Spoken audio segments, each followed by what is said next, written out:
Our solar system is our cosmic home, a small section of the galaxy where 8 planets orbit around an ordinary star, the Sun. But there's something curious about the movement of these planets. They all follow orbits that are more or less aligned in one plane, and this is no coincidence. This alignment is inherited from the original cloud of gas and dust that gave birth to the Sun and the planets billions of years ago. The result is what we can imagine as an orbital disk, a flat plane where planets circle like cars on a giant racetrack. This plane roughly follows the line of the Sun's equator, but not everything is perfectly aligned. Each planet has its own slight tilt relative to this plane. Mercury, for example, is tilted by about 7 degrees. Pluto, now considered a dwarf planet, has an even more tilted orbit, almost 17 degrees. And what about comets? They seem not to care much about the ecliptic plane. Many of them come from very distant regions and move in orbits so tilted that they cross the solar system almost perpendicularly, like needles piercing a vinyl record. But if the planets revolve within this disk, what lies above and below it? This is a fascinating question, and the answer forces us to rethink even our most basic notions of direction. Here on Earth, we know what up and down mean: the ground beneath our feet, the sky above our heads. This makes sense because Earth's gravity always pulls us toward the center of the planet, clearly defining what is high and what is low. But in space, this logic does not apply. There is no fixed floor, no universal north or absolute sky.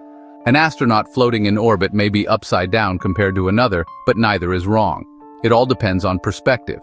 The galaxy may appear straight to one observer and completely tilted to another. Thus, when we talk about what is above or below the solar system, we use a reference point based on the plane of the planetary orbits, known as the ecliptic. It's as if we took this orbital disk and used it as a reference to imagined direction in space, which in practice has no fixed orientation. Following this idea, we can begin to explore what lies above and below this plane, and what we find there is surprising. Right next to the orbital plane is what we call the Oort cloud, one of the most mysterious structures in our system. It is not a flat disk like the planetary orbits, but rather a massive spherical bubble. Scientists believe this cloud surrounds the entire solar system and extends a quarter of the way to the nearest star, Proxima Centauri.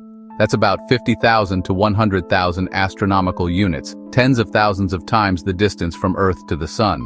This cloud consists of trillions of small frozen bodies, mainly of water ice, ammonia, and methane.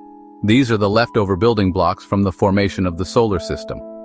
In the early stages, gravitational interactions with gas giants like Jupiter and Saturn flung these icy chunks far away, some completely out, but others got stuck in huge orbits that now make up the Oort cloud. The most amazing thing is that it surrounds us in all directions, like an invisible bubble floating in deep space. But the Oort cloud is not something we have seen directly. It is more of a theoretical model supported by indirect evidence.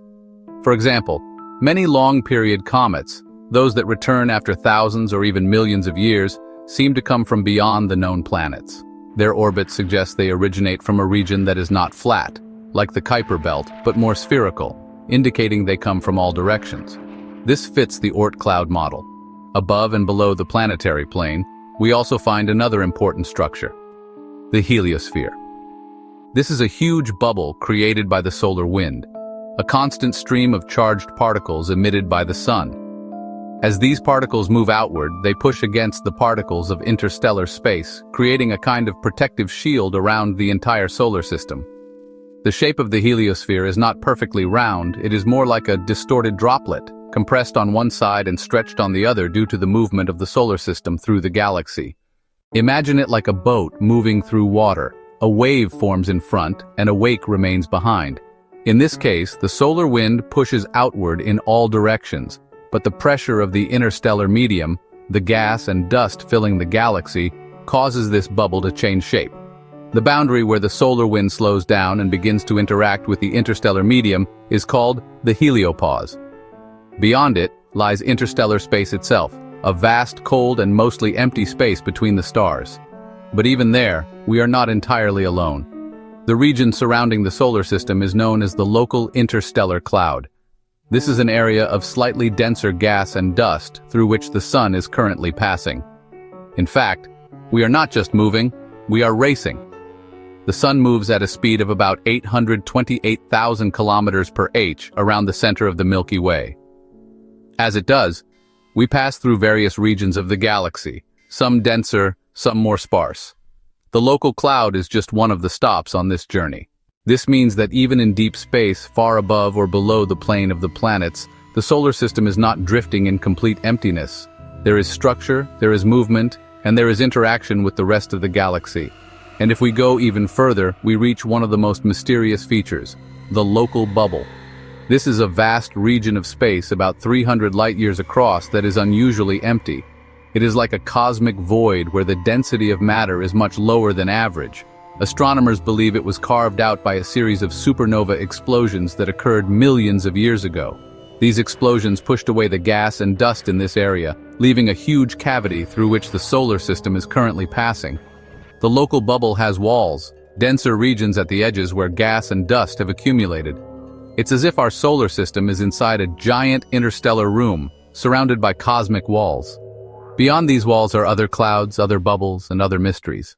All this helps us understand one key thing. The solar system is not just a set of planets orbiting the sun. It is part of a much larger and more complex structure that extends in all directions, vertically, horizontally, and far beyond anything visible to the naked eye. When we look at images of the solar system in books or on the internet, we usually see the planets neatly lined up like marbles on a table. This creates the impression that everything is flat, organized, and isolated from the rest of the universe. But in reality, everything is much more tangled and dynamic. Above and below the plane of the planets, we are surrounded by distant icy bodies, interstellar gas clouds, solar winds, and bubbles carved by ancient explosions. The solar system moves through space like a ship in the ocean, creating waves, encountering cosmic currents, and drifting through regions shaped by events that occurred long before humans appeared. This vertical structure, this idea of up and down, helps scientists determine our place in the galaxy. For example, by studying how stars and gas move relative to the galactic plane, astronomers can trace the history of star formation, supernovae, and the distribution of dark matter in the Milky Way. In fact, the Milky Way itself is not a perfectly flat disk. It has a central bulge, spiral arms, and even a warped structure that causes the outer edges to slightly bend around the galaxy. The galactic halo is a roughly spherical region containing older stars, star clusters, and possibly a large amount of dark matter. This halo extends far above and below the main disk of the galaxy, again showing that up and down only have meaning if we agree on a reference point.